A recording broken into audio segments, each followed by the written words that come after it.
Hi, welcome again to Reading the Word of Life. So, before I go into chapter 5, as I said, I would like to do a little recap on what we have read.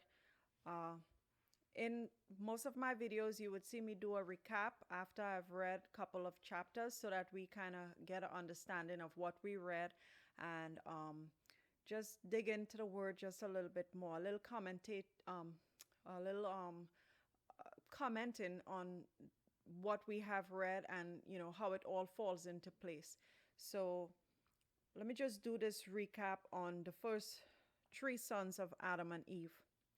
In continuing our succession of beginnings, the Genesis account records the beginning of the first family. Adam and Eve gave birth to two sons named Cain and Abel, and later to a third named Seth. The text will subsequently indicate that over a period of many years, the family will include numerous sons and daughters. As there is no indication of other created human beings, it is altogether likely that these first brothers and sisters enter into marriages with each other, despite the sense of inappropriateness which would be felt should that occur in following generations. Still, another first is the Genesis record of mankind's earliest formal worship of God. Both Cain and Abel offer sacrifices to God by devoting the fruits of their individual labors. As a farmer, Cain brings a portion of his crops, while Abel, a herdsman, offers up some of the best of his flock to God.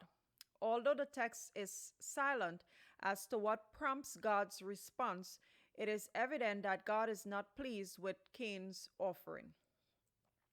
Whether this is because God has specifically commanded the brothers to offer animal sacrifices, or whether perhaps Cain's character is already known by God to be evil, is unclear. In any event, Cain's pride is dashed and his anger toward Abel is so great that in an act of premeditated murder, Cain kills his brother Abel. The murder is then compounded when Cain lies to God concerning Abel's whereabouts. When God asks, "Where's thy brother?" and he said, "Am I my brother's keeper?" Although God punishes Cain for his wrongdoing, the text gives some interesting insight into the character of God by indicating that despite Cain's great sin, God nevertheless shows mercy to him. This is not to be a unique act of grace. God's mercy will be seen time and time again as we read.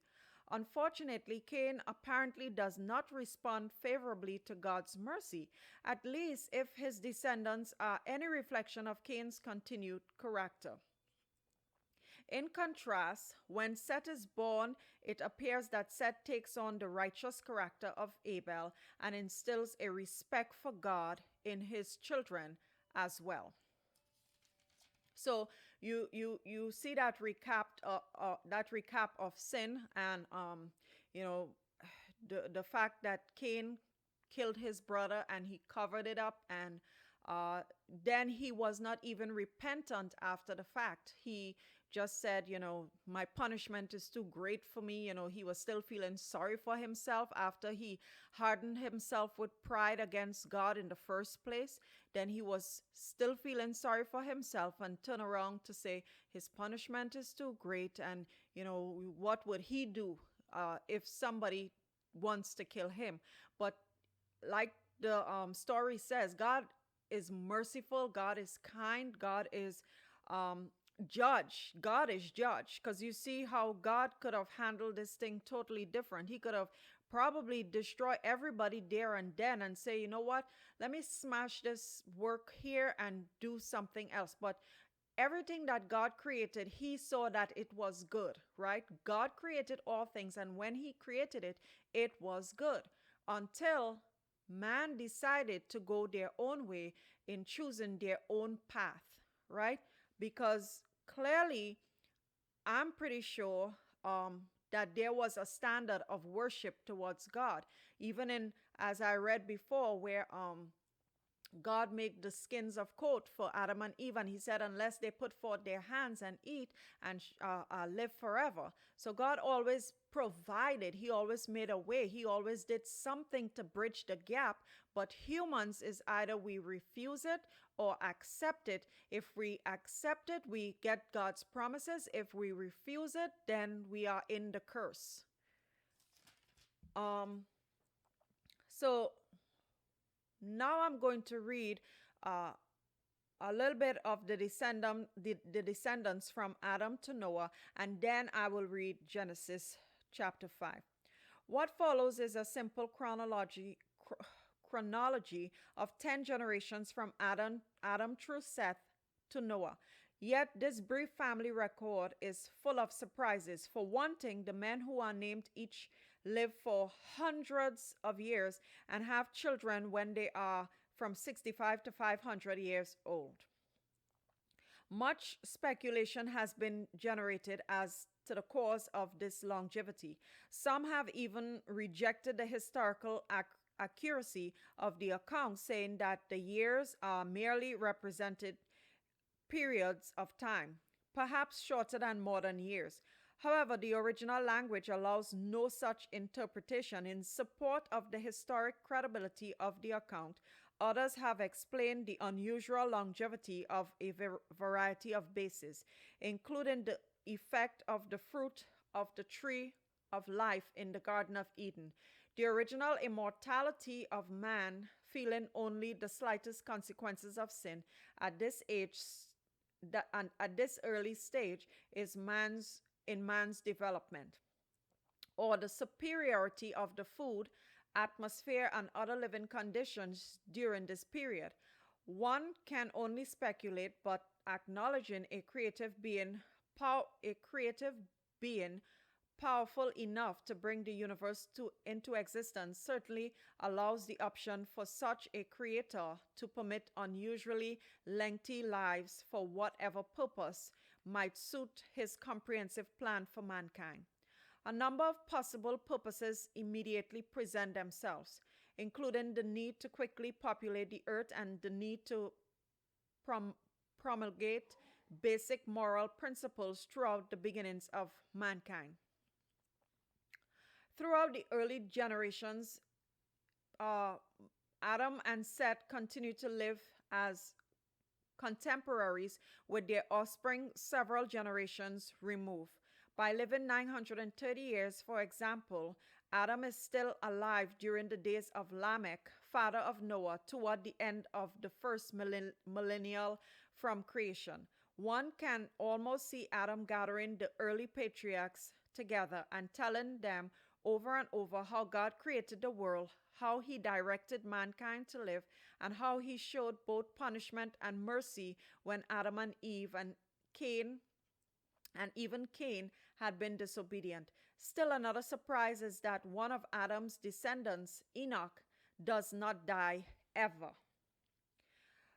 After 365 years of what is apparently an exceptionally righteous life, Enoch is taken from the world in some manner other than death. The accounts of the other patriarchs each record the year in which they die, but the account of Enoch indicates that he was no more. What is even more noteworthy than once being translated out of this life without experiencing death is the exciting suggestion that mankind is immortal, that there is actually life beyond death. It is altogether possible that this genealogical listing and others to follow may not list every successive generation and therefore may omit hundreds of years of mankind's history. Such would be the case, for example, if son were used in reference to a grandson or an even more remote descendant, as is sometimes seen in later historical records. Should that be the case, there would be great difficulty in assigning specific dates to such major events as the creation of the first man and woman, or the great flood which will come in the days of Noah, because there is no indication to the contrary. This narrative proceeds on the assumption that the genealogies list father to son progression without omission of intervening generations, but leaves the matter as an open question. Early dating will be shown as AC after creation of mankind and calculated from the information supplied in the Genesis record until such time as more positive dating in the BC era can be utilized. Even then, the dates indicate are usually only approximate and should not be considered unquestionable. Dates are supplied where reasonably believed to be accurate in order to aid the reader's understanding of the historical context. So, I would just suggest that we focus more on the narrative with God and man than, boggling our heads about all the other details, such as the year and the time that it take place. Unless you are doing really deep study, then we could probably go into some of that as questions are asked or comments are made. But for now, let's just focus on the understanding of creation and how God start to like weave things, his plans and his purposes to come into being, where he could adjust the relationship between man and God. So join me in my next reading, Genesis chapter 5.